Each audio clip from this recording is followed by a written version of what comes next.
दुःखम्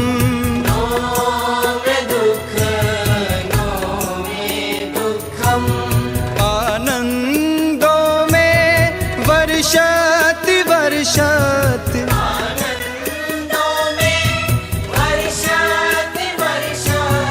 नो मे ताप नो मे तापम्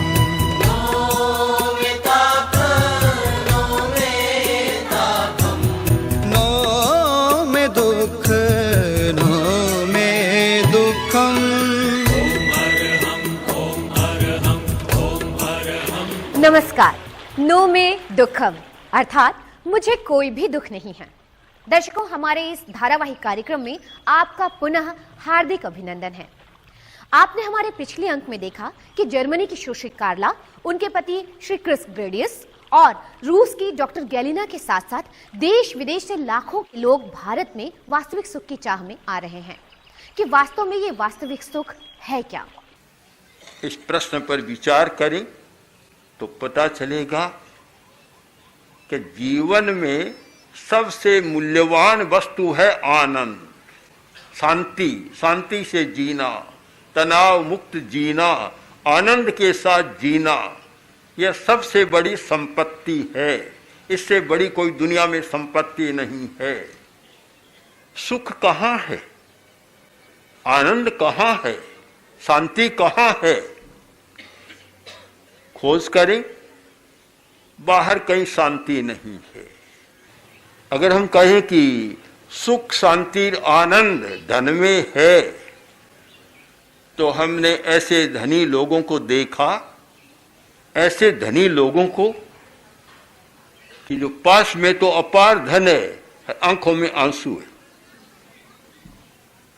आचार्य तुलसी कलकत्ता में थे। एक दिन एक बड़े उद्योगपति, घर की जो हिंदुस्तान के प्रमुख उद्योगपतियों में घर की महिला आई और थोड़ी बातचीत चली, रोने लग गई। मैं भी पास में ही था।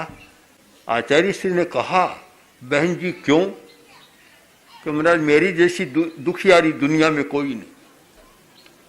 गुरुदेव ने कहा कि लोग तो तुम्हारे जैसा बनना चाहते हैं, कभी इतने बड़े धनी हम भी बन जाए। तुम कहती हो कि मेरे जैसी कोई दुखियारी नहीं है दुनिया में। बड़ा विचित्र है। दिल्ली में एक अमेरिकन आया। गुरुदेव ने पूछा, यहाँ क्यों आए हो? कि शांति की खोज में आया हूं। गुरुदेव ने कहा, तुम्हारे वहां तो इतनी संपदा, इतना सब कुछ है, फिर शांति की खोज? कि महाराज वह उसने और अशांति बढ़ा दी है और तनाव बढ़ा दिया है। अब हम भटक रहे हैं शांति की खोज में। ये तो है अर्थ की बात, धन की बात। अब सत्ताधीशों को ले, मानते हैं बहुत बड़े आदमी और बहुत बड़े सुखी हैं, पर सुख तो हमने नहीं देखा। सबके मन में है कि मंत्री बनूं, और चुनाव में विजयी हो गया और मंत्री नहीं बना और दुखी बन गए कि चुनाव भी लड़ा, जीता भी और पद नहीं मिला। मंत्री बनने की बड़ी आकांक्षा रहती है, बहुत आकांक्षा है, नहीं मिलता है तो दुखी हो जाते हैं। अब हम बात करते हैं दुखों की कि ये दुख आखिर है क्या। इसकी खोज की शुरुआत हम कहीं से भी कर सकते हैं। दुख का कारण लोग, वैज्ञानिक लोग मान रहे हैं कि ये रोग के कारण दुख होता है।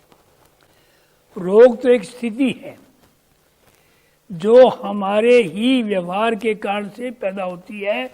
आज विज्ञान भी इस बात को स्वीकार करने लग गया है कि सभी बीमारियों की पीछे में तनाव है। वो तनाव के कारण से ही ये सारी बीमारियां पैदा होती हैं। तो इसका मतलब कि ये हमारा बाहर का वातावरण है जो हमें प्रभावित करता है, और उस प्रभाव को जो व्यक्ति समझ नहीं पाता वो दुखी हो जाता है, रोगी हो जाता है। वैसे तो शारीरिक दुख है, रोग पैदा हो गया तो इसको शारीरिक दुख कहेंगे। मानसिक दुख है, बिना मतलब के चिंतन चलते रहते हैं, उसे दुखी करते रहते हैं। ऐसे भावनात्मक दुख हैं जो मतलब कि दूसरों के प्रति मन में भाव पैदा करते रहते हैं, ये कैसे हो गया, वो ईर्ष्या द्वेष इसके द्वारा वो पैदा करते रहते हैं। तो ये 3 प्रकार के शारीरिक, मानसिक, भावनात्मक दुख उत्पन्न होने के मुख्य कारण होते हैं। शारीरिक दुखों में प्राय सारे के सारे दुख हैं, वो हमारे शरीर के अंदर उत्पन्न होने वाली स्थितियां बनती हैं जिससे हम अपने आप को अच्छा अनुभव नहीं करते। जैसे रोग हो गया, दर्द हो गया, और ये शरीर में कोई कमी हो गई, इस कारण से ये लोग दुखी अनुभव करते हैं। भारत में आज सैकड़ों ऐसी संस्थाएं काम कर रही हैं जो संपूर्ण मानव जाति का कल्याण चाहती हैं, उनके आध्यात्मिक विकास के लिए, मानसिक आनंद के लिए और शारीरिक आरोग्यता के लिए बढ़ चढ़कर हिस्सा ले रही हैं और कार्य कर रही हैं। जिनमें से एक प्रमुख है दिल्ली के ऐतिहासिक कुतुब मीनार से 3 किलोमीटर की दूरी पर स्थित छतरपुर मेट्रो स्टेशन से लगभग 300 कदम की दूरी पर स्थित आध्यात्म साधना केंद्र। आध्यात्म साधना केंद्र की पहचान एक साधारण योग और ध्यान केंद्र के रूप में ही रह जाती अगर एक चमत्कार यहां ना हुआ होता। यहां की एक विशिष्ट योग पद्धति के कारण इसकी खास पहचान बनी और कुछ वैज्ञानिकों ने अनुसंधान किए। इस वैज्ञानिक अनुसंधान और रिसर्च के प्रणेताओं में से प्रमुख डॉक्टर एस.सी. मनचंदा, जो उन दिनों तात्कालीन रूप से ऑल इंडिया इंस्टीट्यूट के हृदय रोग विभाग के प्रमुख थे। देखिए, ये म्यूचुअल इंटरेस्ट था। मैं भी ऑल इंडिया इंस्टीट्यूट में काम करता था, तो मैं कोई सस्ता मेथड देख रहा था हार्ट डिजीज़ को ठीक करने के लिए, क्योंकि हम पता है आपको ऑल इंडिया इंस्टीट्यूट में हार्ट डिजीज़ के पेशेंट्स को ट्रीट करते थे। बहुत महंगा इलाज था, एंजियोप्लास्टी, बाईपास करने, और उसके बाद बीमारी दोबारा हो जाती थी। तो तब हमने देखना शुरू किया कि इसका कोई और भी इलाज है कि नहीं। तो लिटरेचर को पढ़ा गया हमने, तो उसमें देखा कि योग के द्वारा कुछ लोगों ने अमेरिका में शुरू किया है। तो हमने कहा योग तो अपने ही देश में शुरू हुआ है, तो इससे क्यों नहीं किया जाए। उन दिनों में एक कॉन्फ्रेंस भी हुई, डीन ऑर्निश का एक असिस्टेंट था, अमेरिका से आया हुआ था। तो उसके सिलसिले में मैं आध्यात्मिक साधना केंद्र गया, तब स्वामी धर्मानंद से मुलाकात हुई, और जैसे ही हम मिले हमें ये लगा कि ये अच्छा प्रोजेक्ट होगा। यहाँ पर इनके जो तेरापंथी के गुरुजी थे आचार्य तुलसी ने कहा, बहुत साइंटिफिक थे, क्योंकि मैंने बहुत सेंटर्स देखे। हम चाहते थे कोई ऐसा आसान तरीका ताकि हमारे मरीज़ जो 70-80 साल के हैं वो पहले दिन से योग करने लग जाए। तो इनका सिस्टम हमें बहुत सिंपल लगा, पहले दिन से ही मरीज़ कर सकते थे, और बहुत साइंटिफिक थे। इनके आचार्य तुलसी जी ने मुझे कहा, डॉक्टर हमें लगता है हम मरीज़ों को ठीक कर रहे हैं, लेकिन आप हमें सच्चाई बताओगे रिसर्च करके। तो जैसे इतनी एनकरेजमेंट मिली स्वामी धर्मानंद से, उनके गुरुजी से, तो हमने कहा कि हम एक प्रोजेक्ट लिखेंगे। तो एक प्रोजेक्ट लिखा हमने ऑल इंडिया इंस्टीट्यूट के साथ साधना केंद्र का, क्योंकि प्रोजेक्ट लिखने के लिए उसके लिए सैंक्शन लेना पड़ता है गवर्नमेंट ऑफ इंडिया से। ये गवर्नमेंट जो आयुष के हैं उनको हमने अप्लाई किया, उन्होंने एकदम सैंक्शन कर दिया इसके लिए, क्योंकि इसमें ऑल इंडिया इंस्टीट्यूट की एथिकल क्लियरेंस वगैरह चाहिए थी। तो हमने कहा कि हम दिखाएंगे कि ऐसे लोग जिनकी आर्टरीज में ब्लॉकेज है, क्या उनको प्रेक्षा ध्यान से फ़ायदा होता है कि नहीं। तो तब से ये प्रोजेक्ट हमारा शुरू हुआ, कोई 1995 की बात है। ये 4 साल तक हम इस प्रोजेक्ट में लगे रहे, और 4 साल के बाद हमने इसको रिजल्ट जब आए तो बहुत एनकरेज हुए। ऐसा नहीं है कि ऐसे अनुसंधान पहले नहीं हुए थे। अमेरिका के प्रोफेसर डीन ऑर्निश ने योग पद्धति को आधार बनाकर हृदय रोग संबंधित उपायों पर पहले भी शोध किया। इंडिया में सबसे पहले उनको रिपीट किया डॉक्टर मनचंदा ने all India institute of medical sciences में, कार्डियोलॉजी डिपार्टमेंट में। और जो डीन ऑर्निश ने अपना जो लाइफस्टाइल चेंज किया था, जीवन शैली को चेंज किया था, वो योगा की बेसिस पे किया था। तो डॉक्टर मनचंदा ने भी लाइफस्टाइल चेंज करने के लिए आध्यात्म साधना केंद्र के से सहायता ली। उनके साथ, उनके सहयोग से एक प्रोग्राम बनाया, जिसमें कुछ एलिमेंट्स वैसे ही थे जैसे डीन ऑर्निश के प्रोग्राम में थे, लेकिन कुछ फ़र्क भी थे। डीन ऑर्निश का प्रोग्राम एक्चुअली था बहुत ज़्यादा सख्त था।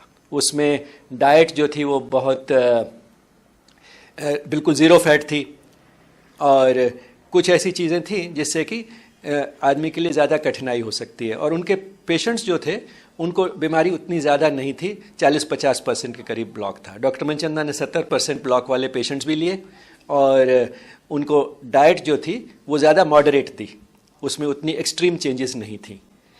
लेकिन फिर भी हमने देखा कि हमारी जो फाइंडिंग्स थी वो सिमिलर थी। एम्स में हार्ट के पेशेंट्स को रिक्रूट करते थे, उनको वहाँ पे ये समझाते थे कि भाई आपको ऑपरेशन की कोई ज़रूरत नहीं है, एंजियोप्लास्टी की ज़रूरत नहीं है।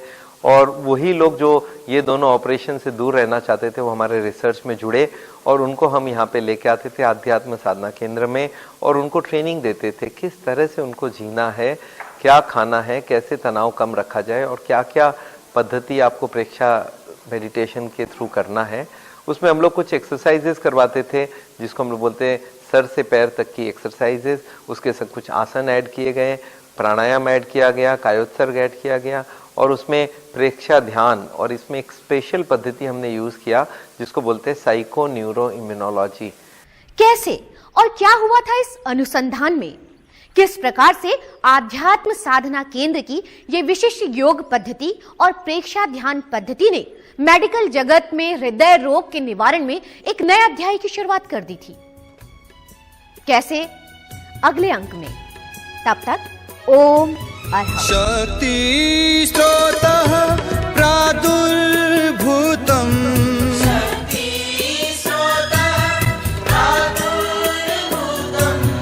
अन्तः चक्षुः लब्धं लब्धम्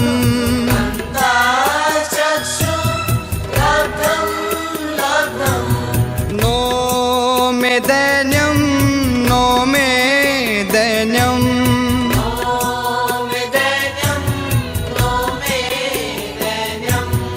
नो मे रात्रि नो मे रात्रि